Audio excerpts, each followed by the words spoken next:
এসব এইসব সাংবাদিকতা বাদ দিয়ে দেন, ঠিক আছে?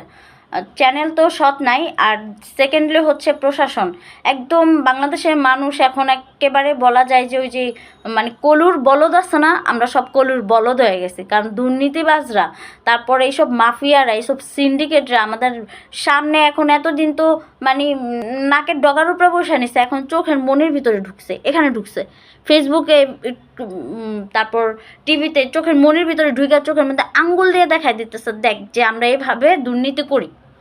চোখের মনের ভিতরে ঢুকে দেখা দিচ্ছে এভাবে দুর্নীতি করি। এখন মাইক বাজায় বাজায় দুর্নীতি করতেছে, বুস্ট করে করে দুর্নীতি করতেছে, ঠিক আছে? তারপরে আমরা জনগণ কি করতেছি, ব্যাস দেখতেছি আর মজা নিতেছি, মজা। আমরা জাস্ট পোস্ট করে ট্রোল করে ক্ষান্ত হয়ে যেতেছি। আমি তো তাও 2টা ভিডিও করছিলাম বা বলছিলাম যে এই লোককে কেন তদারকি করে না, কেন ইয়া করে না। অনেকে বলবে যে তুমি কি করছো ভাই, আমার থেকে আমার যতটুকু